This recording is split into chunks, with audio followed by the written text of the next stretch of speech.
Hello and welcome to Let Them Eat Cake. This is episode 29. This will be a continuation of our last episode with Emma. This episode will be about the SHARP programs, which is Sexual Harassment, Assault, Response and Prevention in the US Army, which is a subject that she cares deeply about. As our other two-part episodes, the previous episode is not necessary. However, we do recommend going back and watching it as it gives a bit of background to who she is, why she's so passionate about this, and basically just her character in general. This is our third two-part episode. If you enjoyed what you were hearing, consider subscribing, as you will be able to see our other two-part episodes as well as our other single episodes. If you're on YouTube, subscribe.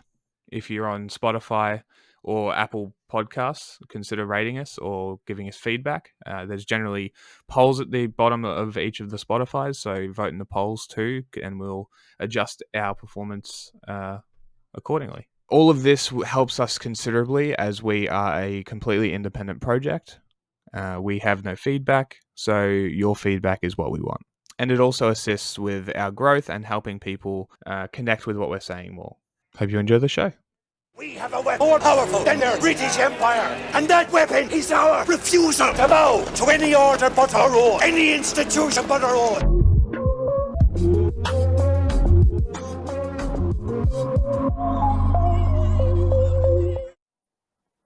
I mean, there's definitely been a change in culture where there needs to be changes in culture and stuff like military sexual trauma.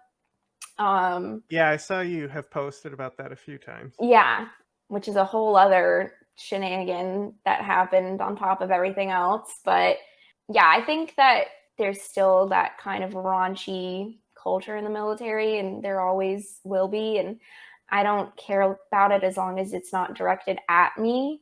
And I think the reason that that line is so often blurred is that those jokes so easily get directed at women once women are present. And so, like, I don't have a problem if you're, going to talk about something lewd or whatever. I'm not going to be all weird about it or whatever. But if you start trying to pull me into that or making it about me, then that's when I'm going to be like, okay, you can shut up now because that's not your business. That's like, you can talk about you and whatever you want, but like there still needs to be that like boundary. Do you find that if you get involved and like really sort of get into the I guess what banter, I guess you could call it, do you find that it sort of pulls away from that, where because they're like, oh, you're in that sort of inside joke, that it's not so much directed at you anymore? I think I have had other situations in my career that have just made me pull so far back that really outside of my squad that I run right now, I don't interact with a lot of people from my unit. And I have really tried hard in the past couple of years, and especially since I've met my husband, to create that work and personal life boundary to where like people didn't even realize that I had gotten married until I just showed up at work with new name tapes and they're like, wait, who is this? And for me, that's just because my mental health is better when I do that. I think another thing that's very common when females get pulled into that is females' personal lives get talked about in a much different way. I know that when I first got into Okinawa, I was dating a Marine and I was still living in the barracks at the time. So he would come to visit me in the barracks, and like that was a point of conversation was, oh yeah, did you see Sergeant Malonelord's boyfriend? Like he came to visit her this weekend, or I saw him like leaving, or blah blah blah blah blah blah blah blah blah. And then like I have a lot of guy friends because the ratio makes me have a lot of guy friends. So then that being like, oh yeah, well I saw Sergeant Malonelord's boyfriend this weekend, but then I saw her out at this bar with this guy. And so like, what do you think about that? And then I think like the barracks, I've never been a proponent for the barracks. Like I think stuffing everybody in a building where they are privy to everyone's life at all times and not allowing people to have that like mental distance between where they work and where they live is horrible for mental health. I think it's horrible for stuff like Sharp because everybody's right there. You know where everybody lives. Like, it's just too much easy access. And people want to argue, you know, like, well, CQ is supposed to stop that kind of stuff. CQ is supposed to be, you know, like our duty is supposed to be aware of that kind of stuff. I don't think that that's always the case. Do I think there are situations where CQ is able to step in? Like if somebody's carrying a half drunk girl through, you know, the barracks and being like, oh, I'm taking her to her room. Yeah, CQ should step in and be like, hey, we can take her back. Don't worry about it. But like a lot of sexual assaults that happen in the military happen with people that you think are your friend. So you're not necessarily going to be in a situation where you even realize that you need help until you realize that you need that help and it's kind of like too late. Yeah, because even like my experience with MST that I've talked about, the Marine that I had been dating when I first got out to the island, was just not a good dude. And it took me a really long time to realize that because of the backlash of everything that was going on in my life. And so once I kind of finally got back to a place where I valued myself again and realized that I wasn't the sum of a bunch of people's on the internet's musings, I broke up with him and we went our separate ways. And I thought that was that. I ended up going on a date with somebody I had met through Bumble or Tinder or something. Dating apps are so convenient for me out here, or they were, just because, especially not wanting to date anybody that I work with and also not wanting to just go out to a bar by myself. Like that was how I just met people. So yeah, I matched with this dude. We went out on a date. We realized that we knew each other because of my ex, because they worked together. And he and I kind of agreed, like, this wasn't a life-changing date. Like, I don't think we're destined to be partners or anything like that. So we're not going to go out of our way to hide anything from him, but we're also not going to reach out to him and be like, hey, I went on a date with your coworker. And he wasn't going to be like, hey, I went on a date with your ex-girlfriend. So we kind of just go about our lives too.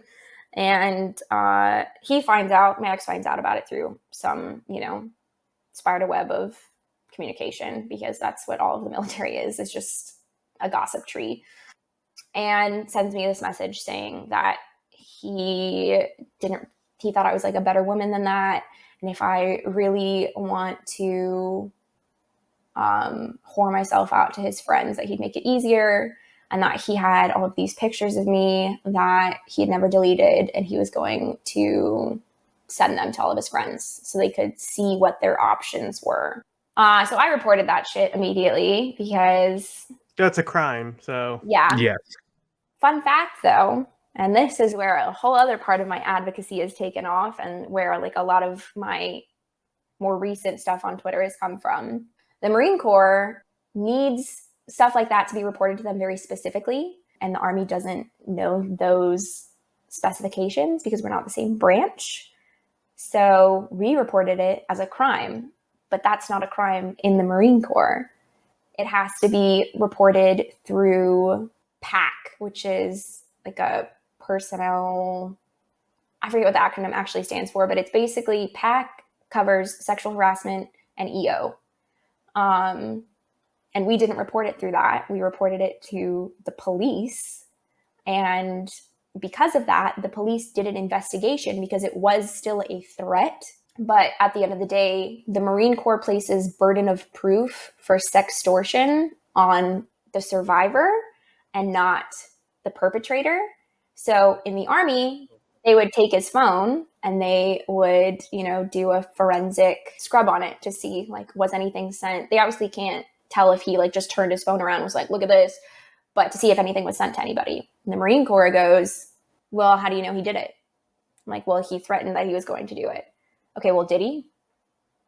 How am I supposed to know that? I haven't talked to the guy in like 4 months, and I don't, like, his friends aren't going to like text me and be like, hey, got this picture of you. Like, that's not the world that we're in. So like, I can't prove it. And they're like, okay, well, we'll send up this report to his chain of command to decide what they want to do with him. But I mean, he didn't technically commit sextortion because you can't prove that he sent anything.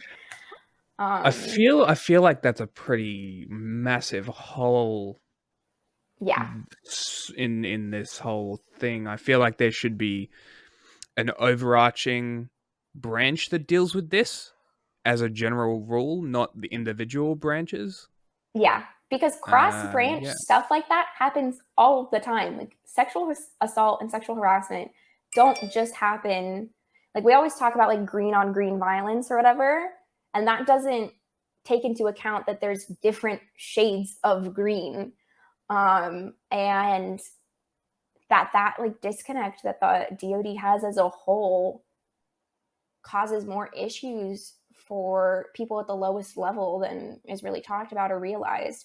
Because I recognize that everything I'd gone through before with the ad put me in a position to be able to bring awareness to it and like talk about it a lot more. And I had the connections to be able to reach out to people at the Pentagon to be like, hey, I'm filing a congressional complaint. Somebody needs to be paying attention to this. This is ridiculous. So I recognize that I, have that privilege to be able to do that, but I wanted to be able to use that to make a change. And so what the Army's trying to do now is change how we report to the Marine Corps, and then change how victim advocates and SARCs are trained to report. So that way, when we report things, we're reporting them to the correct entities in other branches to allow investigations to occur to their like fullest extent and stuff like that. But yeah, like stuff like that is what really pushed me away from interconnecting my life with my life in the Army so much, because I just didn't see a need for it. I wanted to begin to understand my personality as a person outside of the Army better. And I mean, my mental health was rocky for a very long time as a result of everything. And I just recognized that I needed space away, because for a long time I was just angry. And again, some mornings I still am, but I just wanted revenge almost. I hated the Army for, what it had done to me and all that kind of stuff. But I realized that at the end of the day, there was still good that was done, even if it wasn't as visible. And I knew people weren't going to be happy about it entirely. And I still, chose to go through with it. And really the only thing I can even hold a grudge about now is just the fact that my full name was used and that there wasn't somebody somewhere along the way to be like, hey, is that a smart idea? So yeah, I can kind of just like take the positives from it and the negatives from it. And, it's the sum of who I am now. And it's helped me with a lot of different things. And it's helped me help a lot of other people. But it has 100% changed, how I handle my career and how I handle my work-life balance. And I mean, it's changed my idea of my career too, in the sense that I am getting out. So if you're leaving, are you still going to advocate for this sort of change to come in? Is that something that you're going to continue pursuing and push into further? So I am debating right now. I'm about to take my GRE and my LSAT. So GRE is just your, it's like the SATs for graduate school, in essence. And then the LSAT is like the SATs, but for law school. So just to give an institution like an idea of how well you're apt to do that academic performance or whatever. And the idea is if I do better on the GRE, then I'll start my master's in social work. And then I'll become a social worker for the VA, because my husband is doing 20, staying in. It would be dumb for him not to, with his job and the money he makes and how much he enjoys it. Like, it makes sense for him to stay in. So I'll always be near a VA. So that would be the one option.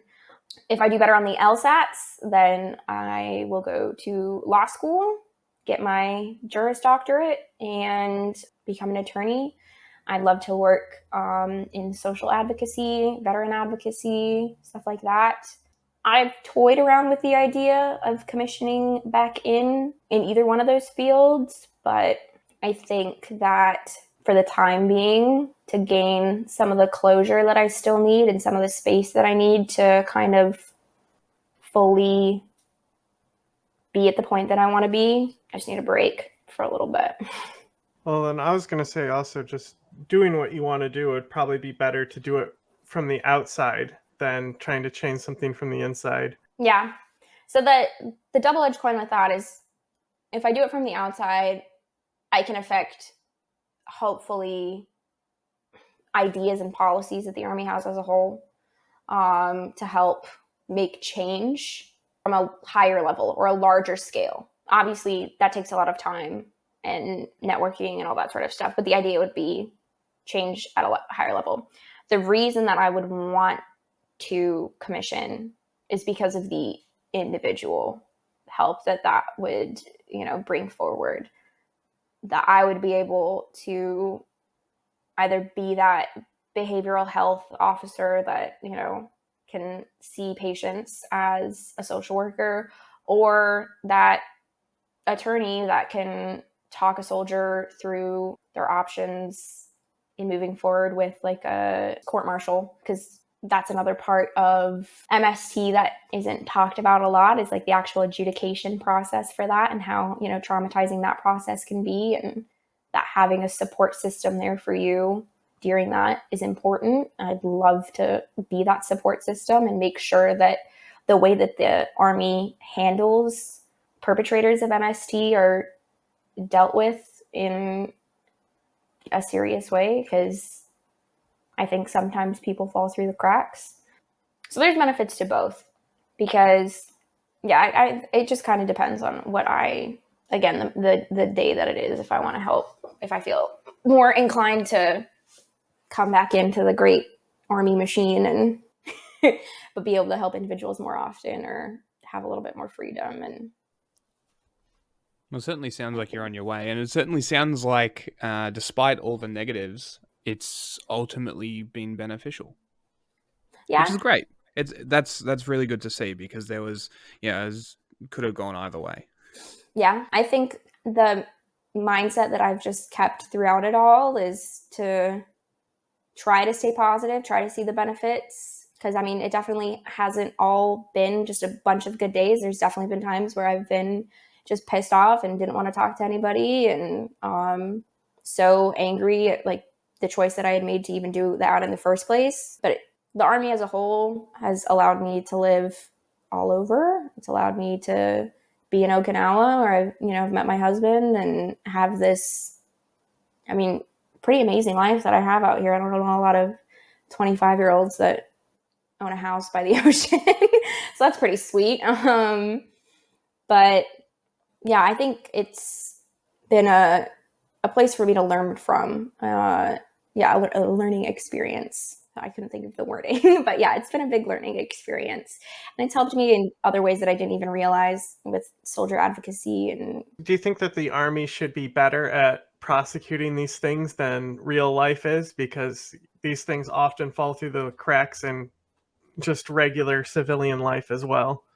Yeah. So obviously the military has a far more established way for reporting sexual harassment, sexual assault, I'd say, than the civilian world. Civilian world, there's not a whole lot of ways you can like check in. Like, we hear stories all the times about how hospitals have like rape kits from, like 8 years ago that were never processed or whatever. In the military, because of stuff like, in the Army specifically, because of stuff like SARCs and victim advocates, you have that space to be able to be like, hey, what's going on with my investigation? And you have an advocate basically with you at all times. I think the issue is in how cases are like actually prosecuted. There's been studies on that point out how prosecution, or even just like treatment of MST perpetrators, are not the same severity as other crimes. I think Rand, I might be wrong on the actual on who did it, but I think Rand was the one who just released a study in the past year about how pretrial confinement is used far more often on soldiers with drug-related offenses than on soldiers with sexual assault allegations, to the point that for them to be used at an equal amount, the person with the sexual assault allegations has to have at least 6 counts of sexual assault for it to be the same ratio of usage as people with drug-related conviction or drug-related cases. Well, I mean, based on the history of America, that tracks. It's wild though to like see Yeah, that's that's insane. even the military, because we push all the time like SHARP as a very important thing. It's part of your counseling. That's It's a something part of that I your see as the training. face of the military a lot. They want to push that they're taking it seriously, but I don't hear anything about them taking it seriously. Yeah, it's an uphill battle sometimes, because I think the one pushback is that, you know, guys will sit there and be like, well, then I can't make the jokes that I want to make, or I can't, you know, and I don't think that there's enough education out there to understand the difference between a joke and then something that's like legitimately inappropriate. I think a big piece of that is just how sex ed is taught in the United States. I Not mean, every how single it's not state. taught? Yeah, really. The amount of states that like mandate that sex ed is taught doesn't even hit 50%. And then of that, I think it's closer to like 20%.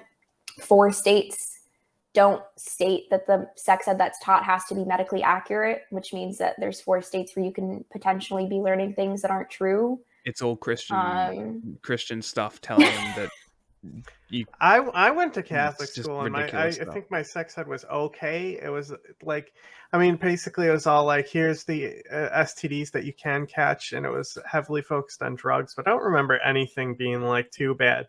But I got my confirmation, and one of the days they brought in this group, insane group. They're talking about how if you have abortions, you're going to get breast cancer. And then they were literally like telling That teenage tracks. boys not to use protective sex, saying that, well, they're talking about when you're married and you're having sex, you don't need to use contraception because you could plan around your wife's cycle. And then there's studies that show that couples that talk about their cycles and plan around their cycles are like happier and stuff. And like, I'm like aware enough at the time to be like, they're literally telling kids not to use condoms right now. This is insane. What the heck? And then we Oh like my get back God. to the individual classes, and like the teacher of the confirmation class is like she's pretty young, like her mom does it, so she's doing it to like get paid. And she was so upset about it, just being like, that was the worst thing I've ever heard told to people. I don't know what that was about. Don't listen to any of that shit. Like, just Oh my imagine how God. mad you would feel hearing that you're going to get breast cancer for abortions. Yeah. What the? Oh my God. Yeah, no. See, but that's like part of the problem is we have people who learn that, and then like California has a fairly good sex ed program. So we've got kids coming in from all walks of life with all different levels of knowledge. And then we throw them all into this room in basic training, and we're like, hey, don't do this thing. And then there's some kids that are in that classroom that are like, I don't really understand what that thing is though, like as a concept. Like, I really like was never taught about sex, or I have never had like a lot of sexual interactions in my life, or like having issues with like sexual identity and stuff like that. So to start teaching like more advanced levels of a conversation when the baseline of understanding is so differential across different groups just does not make any sense. And the Army has always been kind of like one of those things that like pushes society to like change how they handle things. Like, this would be such an easy thing for the Army to do, is to create a sex ed program that gets taught in basic training that is informative and is more than just these are the STDs that you can get and how you fix them. And especially because of how insulated the military is, they could really hone it down and really perfect it and get it really, really, really, really good. But I think the problem with that, about tax dollars. Yeah. I think the other problem with that now is how many other topics people want to tie into sex ed, like sexual identity and stuff like that. And then that will just piss more people off because. Well, I don't want to have to everyone learn should know about. that if Chelsea Manning wasn't bullied, then she wouldn't have leaked those documents. So if you care about the military and security, just keep that in mind. Ace and I just did one basically yesterday, and we were talking about a volunteer in Ukraine. He's like the kind of almost like the face of the LGBT in the like Ukrainian military. But Mm-hmm. he himself, just like the guy, his name, I think he said his name was Victor, is just like a regular officer and just like a normal kind of like some sort of like heavy weaponry, some type of brigade like that.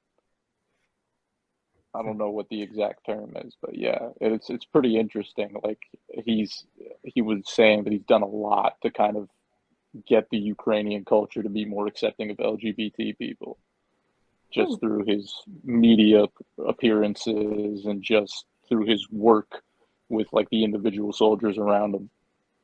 That normalization does leaps and bounds.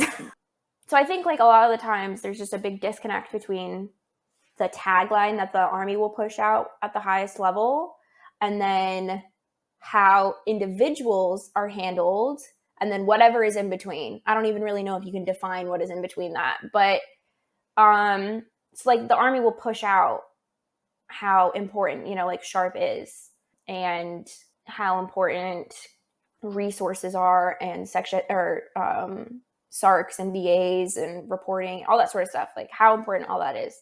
And then you will get taught that at the individual level because you're sitting in those trainings that are given by Big Army in essence. But that's somewhere in between there, that message gets lost in translation. So I feel like if that weird middle ground is who makes the change into focusing back in on the whole topic of sexual education, that it will create a lot more change because it centers it back on the original topic, I guess. Well, so you look at like corporations, and they're normally pretty good at dealing with all this stuff unless they are like game designers. If the Army is run more corporate, it would make sense that they would be able to hand it more at a corporate level, but also the bureaucracy, just like it sounds like somebody is just getting an email and being told, like I have done like a management. There's such a disconnect from a lot of people at corporate. So I imagine you run into the same structures. Ties back into like our whole first conversation. That's why they made the ad campaign the way that they did. It was because there's also a disconnect between civilians and the military. And the thing that we're seeing now is all of these things are kind of tying together. And like for the first time, I think ever, people are listing sexual assault and fear of experiencing MST as one of the top 10 reasons that they do not want to join. I think that's one of the military's biggest issues. That's like a benefit of media coverage. Yeah. Like just a lot of media coverage around the topic. And there's like there's a similar, I think it's very similar in Canada where I originally grew up. There were a lot of high profile like sexual assault cases within the military, within like the Canadian Military College, the Royal Canadian Military College, which is basically the equivalent of West Point. Mm-hmm. And I think because the media kind of covered that and it was in everyone's face, which it should have been, right? That kind of like just put it on a higher scale. And I think just because of that limelight, so to speak, it almost feels like the military is in a position where they have to do something about it. You know, they have to treat it more seriously. Yeah. So, because it's always been there. It's always been an issue. It's always been going on, but it's finally being put into the public's face and into the public's eyes. And so it's kind of like John was mentioning earlier, how a lot of people in the Army are kind of like fresh out of high school or college aged and whatnot. And it just ties back to the lack of sex ed in general. It's like you have these people who are all pretty young, right? It's like there are going to be situations and interactions where sex is involved.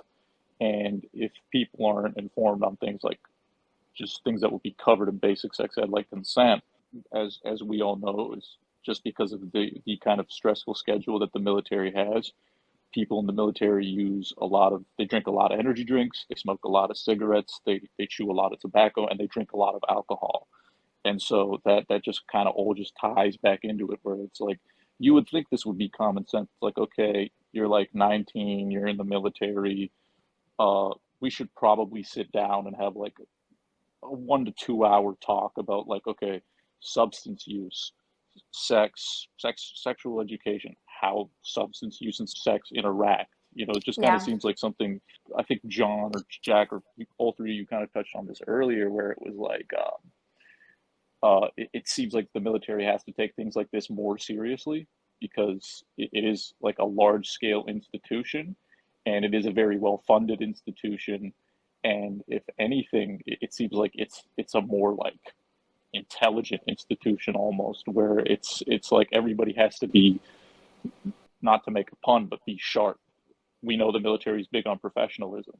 If something that goes really far against that professionalism, like sexual harassment or like certain comments that might be made that kind of like like cross that line of like a joke, you have to take that more seriously, because the military is like one of the biggest representations of a country. It's like really like just a microcosm of Yeah. whatever country you're in, So I don't know. That's And just kind that's of some of my where thoughts on the thing. they're going to run into the issue of like hurting themselves, and like the messages that they push out about professionalism and, like having military bearing and stuff like that. I mean, that's what I struggled with when I was going through my reporting process is, like, oh, we sit here and we tell people that we value X, Y, and Z. But then that's really only in certain situations, because then in this specific situation, it's not as important, and, yada, yada, yada, yada. And then, I mean, that gets more into the bureaucracy of how different branches handle each other. I think another big part of all of this. I'm sorry to cut you off here, but something I did want to ask, kind of add on to that, is like, do you think there's a degree of complacency from the higher ups to like not want to even address these things? Like, do you think a lot of it just comes down to kind of like laziness and getting finicky with your job? I wouldn't call it laziness as much as, what's the word? Is Like, complacency a better term? just the way it always has been. Because the thing that I was going to talk about is just that the Army doesn't also do a great job at creating a setting for healthy relationships. We don't like talking about aspects of private life in policy. We don't like addressing aspects of military private life in policy. Everybody in the military jokes about, well, to make sergeant first class, you got to have 3 divorces, or, you're not really a first sergeant until you've had at least one Article 15, or, like, we all make jokes like that. Or, like some PFC, his first week in his duty station, goes and marries a stripper. And I think that that's just such a unique military only understood aspect of the military, that addressing military sexual trauma as a whole opens just a giant can of worms to the public, because then there's so many other things that they need to address. Because if they start addressing sexual assaults, then, okay, well, why are we having to address so many of them? Oh, well, then why are these people in these situations in the first place? One thing that I have gotten told on multiple occasions is that the military is largely, I want to say 70%, made up of people that have at least one type of childhood trauma. That would make sense. So then I think one part of it is the military not wanting to cut back on some of their recruiting, because I think there's a fear that at the end of the day, it's a numbers game. So making those numbers add up when things are being focused on topics that people don't want to focus on. I mean, it's the same issue with my ad. Army didn't want to focus on it anymore because people were mad about it. People are mad at the Army. People don't want to join the Army. If the Army starts talking about sexual assault, then maybe the public becomes too aware about it, and then people don't want to join. because, oh, wow, it is an issue, which we already knew, but now I'm seeing just how much of an issue it is and how big of a scale it is an issue. And so I think it's just where we're at right now, like, it's getting handled to some extent. People are still joining. It hasn't completely fallen apart in front of our eyes. As much as the military wants to change it, there's so much more bureaucracy tied into those changes than people realize.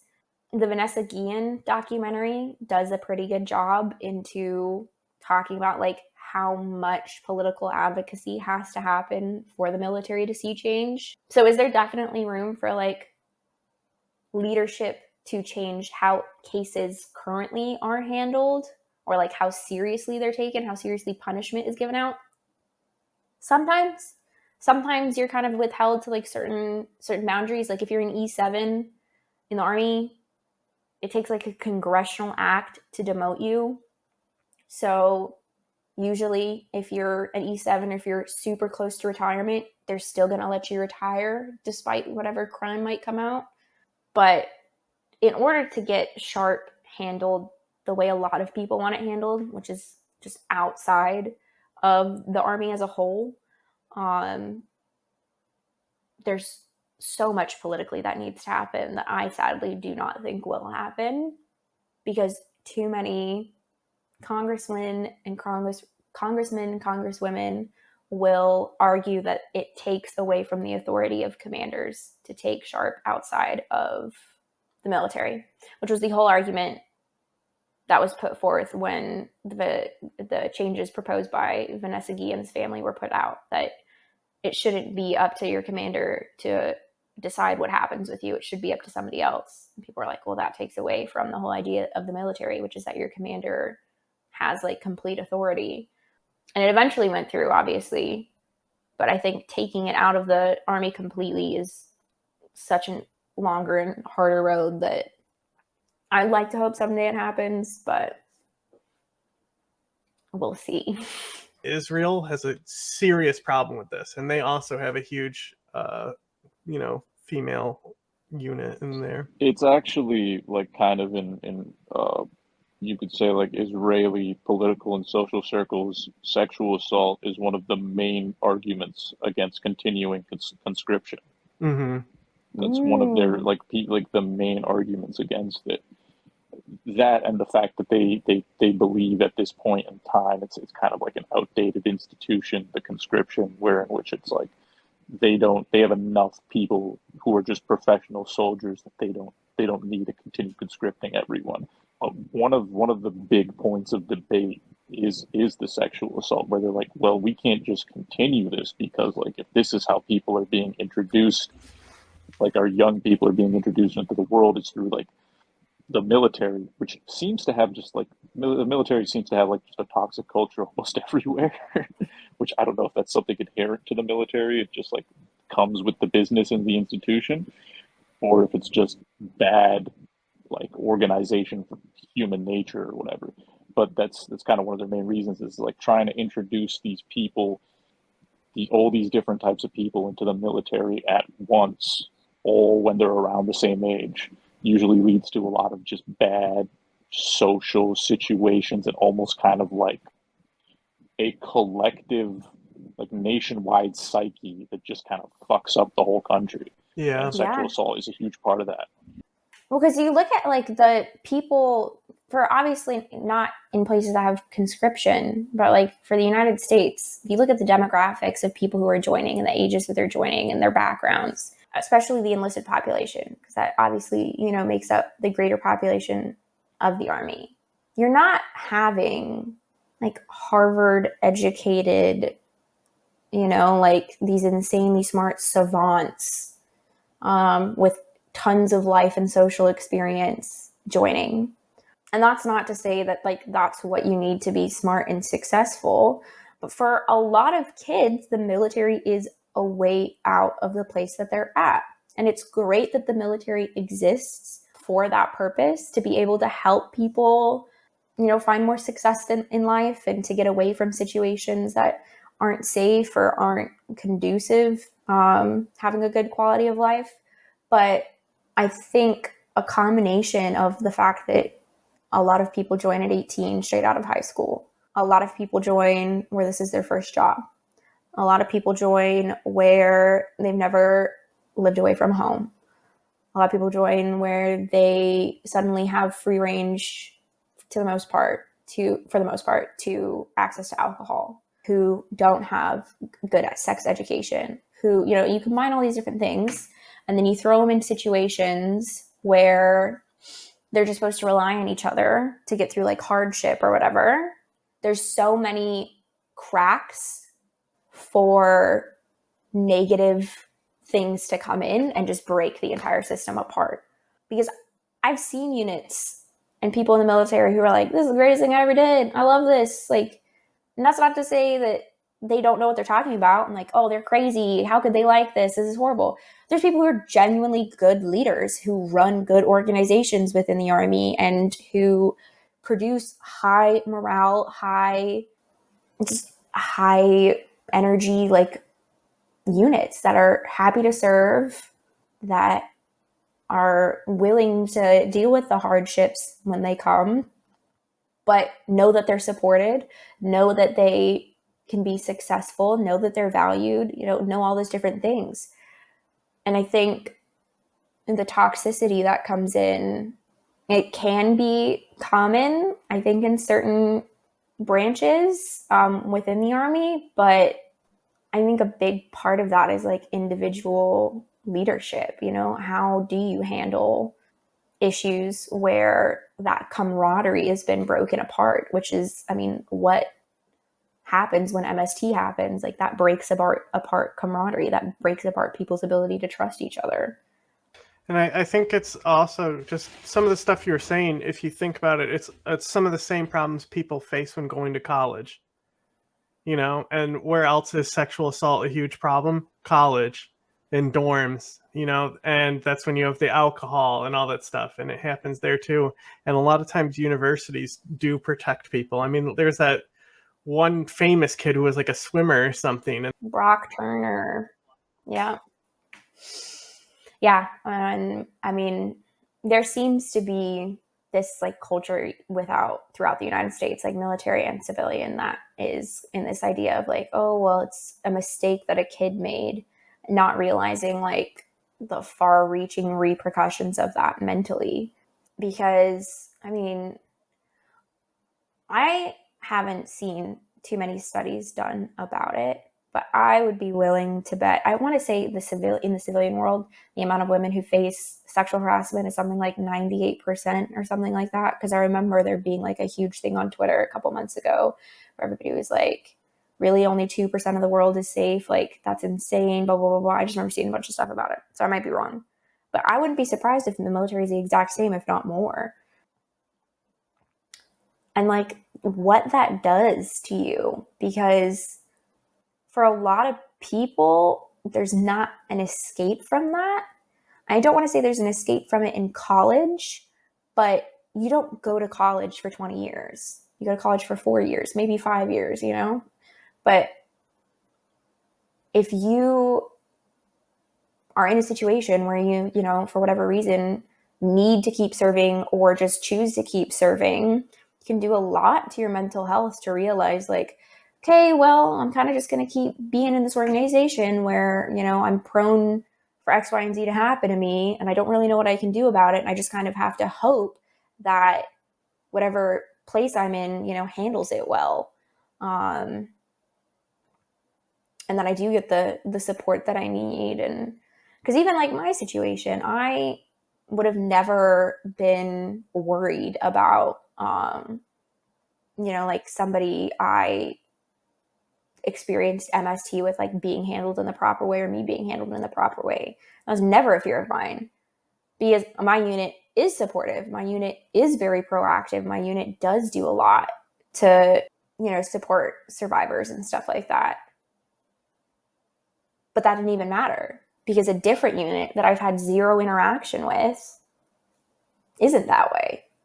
And so it's kind of a crappy situation because really until you can fix everybody, it doesn't really fix the situation. And it's hard to get down to the battalion level across every single branch and be like, hey, we need to be taking this seriously. Hey, we need to handle this like this. Hey, I don't know if you're really fit to be in the position that you're in. Because, the priority is and has to be defense of the nation. So to be nitpicky about how this sergeant major handles this case or how this unit handles this survivor, it's just an issue on top of a dumpster fire of issues that the DoD already faces and deals with. Connecting the two, if you really set education standards, it should be handled before these kids are getting into the military and college. And, it really shouldn't even have to depend on the military to give this education, because it should already be standardized to be there. Yeah. It should be, like a predisposed thing that, because where the military should step in then is that's where like the healthy relationships thing should be, brought up and talked about, because I think that's another thing that I've really also noticed since getting married and being dual mil is there's policies like MACP, which like allows you to be stationed with your spouse if you're both Army specifically. There's policies like that are aimed to help service members have like quality family life, but there's not a ton that allows for healthy relationships, because we get so, I even am guilty of, trying to keep my private life very far away from my military life for my own reasons. And I do have the communication skills to be able to communicate, if I have an issue that needs to be brought forward. But for some of these kids that, are married and are a lot younger or have kids and are a lot younger, they don't see a lot of examples of what to do. They just see a lot of examples of what not to do, which doesn't exactly help all the time. Because if you join the military married with kids, the second you get to your duty station, you're kind of just thrown to the wolves. Like you're like, hey, figure out your house, figure out, getting all the furniture, like you need your household goods from the state. I saw you don't have a fridge or stove. How's that going? Oh, yeah, I finally have one now.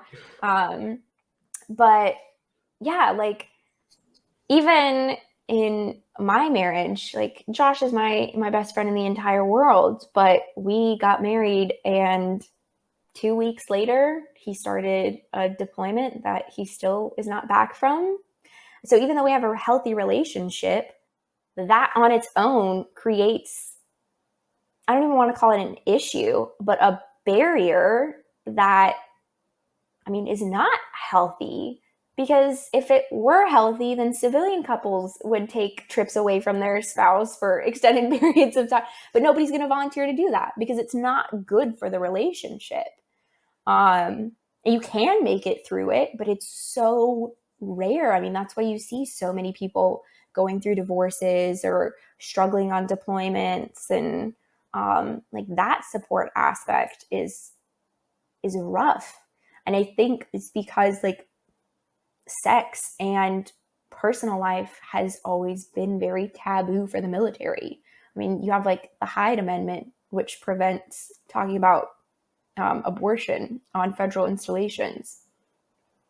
And this kind of just follows that same trend of if we don't acknowledge it, then, it's kind of like out of sight, out of mind. If we don't have policies that talk about, family life, then it's like the military has this idea like, oh, if we hope that they know how to handle it on their own, then they'll just figure it out eventually, which is so weird to me because there's no other aspect of the military that is like that.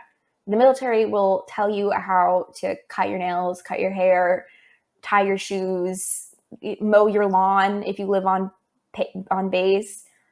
But then when it comes to like creating a healthy environment at home, they're like, we'll find out if you're not doing it.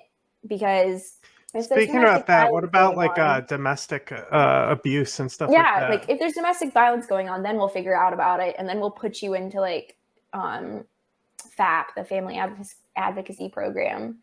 but It's a you just terrible figure it name. out until then. Yeah, I know. That that kind of relates to something I want to touch on. As far as the military goes, we know you guys get like some form of benefit packages, and just kind of what you've been going into, how a lot of people in the military kind of struggle with their personal life. How seriously does the military take things like therapy, counseling, like marriage counseling, psychiatric like needs if you need them, stuff like getting you proper medication? How, like is that like, are they good at that, or is that something where it's like it kind of ties in with everything else where it's like it needs to be improved? I think that's the one thing that the military does do a pretty solid job at.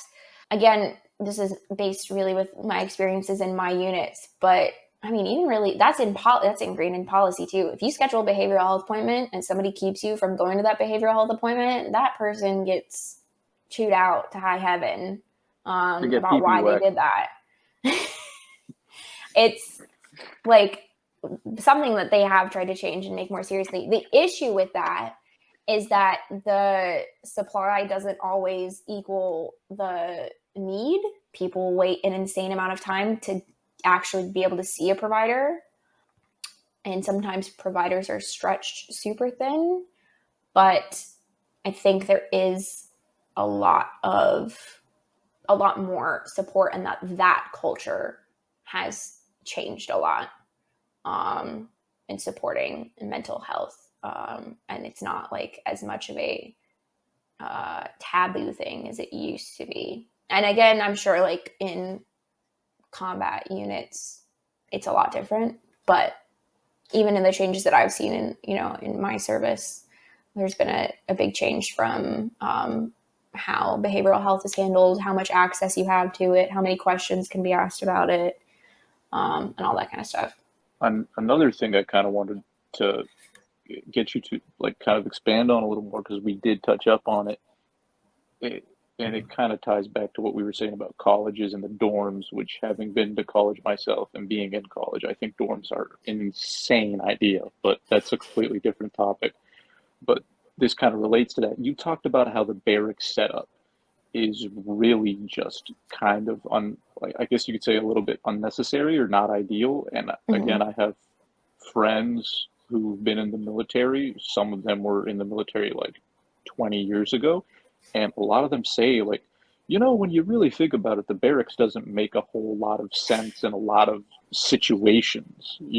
It's one of those So things that's left over from older things, just like yelling yeah, at you it's when you like, show up. They cut that was like they had that in place because at Vietnam we conscripted people and you needed to yell at the kids.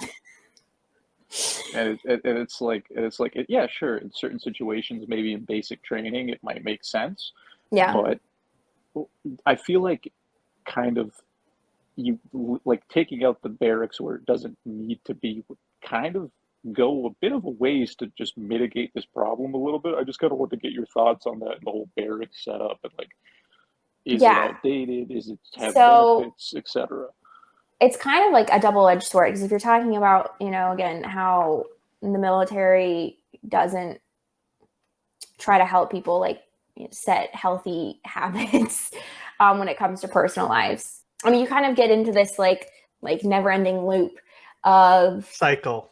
Yeah, the cycle of like contradicting thoughts. Because on the one hand, yeah, barracks gives, I think, too many people access to know too much about you.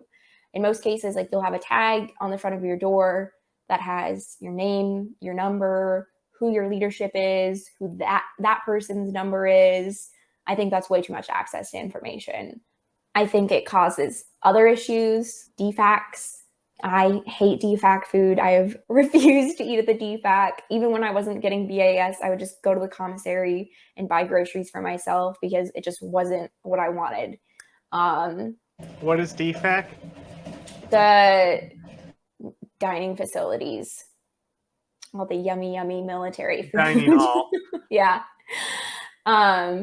So I think that there's a lot of bad that can be said. And then you go into like the military doesn't really, like, if we just abolish barracks, how is that going to help these kids who are fresh out of high school and young and first time living on their own? learn how to be adults if we're just kind of throwing them to the wolves. And then you go back to, okay, well, is that really the military's business? Does the military need to involve themselves heavily in every single person's personal life?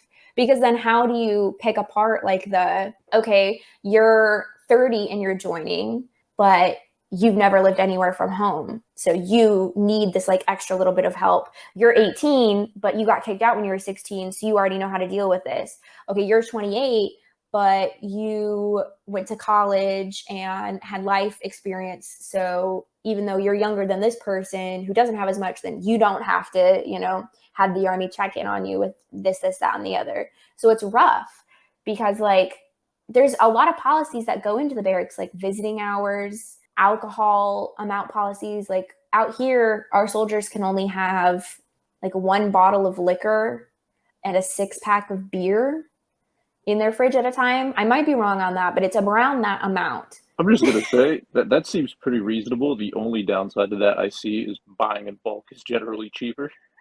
Yeah. Well, for me, like my point with that is like I have a cocktail bar downstairs just so that way like I can make myself fancier drinks when I want to. Nobody's going to come into my house and be like, hey, why do you have like 5 different bottles of alcohol? So it's one of those things where it makes sense where the policy was born out of. It makes sense why the Army wants to do that. But then when you mix into it the fact that like that's not something that everybody is having to deal with, it gets rough. But like kind of the rules need to be contextualized. Like in a way, like you're talking, like the example you just gave about the 28-year-old who joins the military. It's like he doesn't need, forgive me if I'm using incorrect terminology here, but like a superior officer watching over him at all times of day and making sure he's in uniform and his or her hair is like in the correct manner. I feel like when you're at that age, you kind of just need to be told once or twice and you get it. But the context for the situation is always your marital status. And that's the issue. You can be 30 years old, having lived on your own since you were 16. But if you are not married, you are in the barracks and you are getting told how much alcohol you can have, and you are getting room inspections from your superior, and you are having to deal with, 18-year-olds probably around you that, want to party it up and drink. And so it's rough because, yeah, the barracks to some essence provides for oversight for those who need it. It allows for there to be policies that, cover how much alcohol you can have. It allows for there to be, a CQ that can watch and make sure that, nobody's burning the building down. But the one deciding factor that decides whether you're in the barracks or not is your marital status. If you get divorced, they send you back to the barracks? It depends. So we have had, well, I'm sure every unit has, people that will get divorced after living out on your own. It depends on if you're in on-base housing, on off-base housing. It depends what rank you are at the time that you get divorced, how close you are to promoting again. So like, most of the times, if you're on an on-base house and you get divorced, automatic back into the barracks. Your family is no longer like entitled to things unless you retain custody of your children. Say it like for this case, we're just going to say that none of these people who are getting divorced have children. So if you don't have children and you just get divorced, then yeah, you go straight back into the barracks from your on-base house because you're not entitled to government housing anymore. If you are off base and you get divorced, most of the times, yeah, you can just keep the place because like leases and stuff like that. But if you're an E3 and you just got divorced, like it's not unheard of to make that person move back in. It would be within the unit's rights if their like leasing time is up. And then you get into like rank issues. Like out here, we can live off base if we're an E5. So there's been a couple situations where we've had like E4s that have gotten divorced and their divorce process while they were in E4, but they're promotable and they're just waiting on points. They just get to stay off base because they're just going to end up moving like 3 times in the span of like a couple of months anyways. Divorce can change like how much you have to move or where you end up at, which is wild. Really, yeah, like the only thing that would change that is if you have kids. Because if you retain, I don't even think it's 50% custody. I think if you retain any custody of your child, then you have to have access to housing. That isn't the barracks because you can't have children in the barracks, obviously. Let's just wrap with a little, what's next for you? I finish my bachelor's in psychology, hopefully in December, which I absolutely trudged ahead on. Oh my goodness. I had a bunch of transfer credits, but about literally a year ago, I was like, you know what? I need to just start school. So I did an insane amount of semester hours for someone who's active duty. But the benefit to that is that I will have completed this entire degree in 2 years with my transfer credits. So I didn't do an entire degree in 2 years, but so I'll finish that up this year and then hopefully start applying to either master's programs or doctorate programs, depending on what I do better on testing wise. But yeah, I'm really just looking forward to my husband comes home eventually here soon. And this house that we're living in now, we just moved into before he left.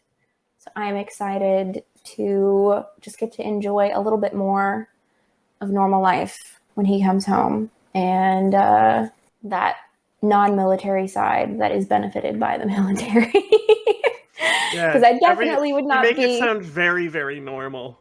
It really is. I mean, like, I think that that's so, because even like on the influencer side, you do not see a lot of people, you don't see a lot of females in the military on the influencer side. And the ones that you do see, it's like Lujan, who's, you know, the PsyOps girl, where it still gets pulled so hardcore into military. And I feel like, I don't know, it's a funny concept because you'll see girls talk all the time about like, I want to be able to travel without and make money and, you know, enjoy these cool foreign places and blah, blah, blah. I'm like, that's the military, dude. Like, there's a lot of downsides to it, but there's also a lot of upsides. Like, I living in Japan for free. I get paid to live in Japan at that. You know, I have a fairly normal life outside of work. And, you know, bar us not having field ops or overnight ranges or anything like that, you know, I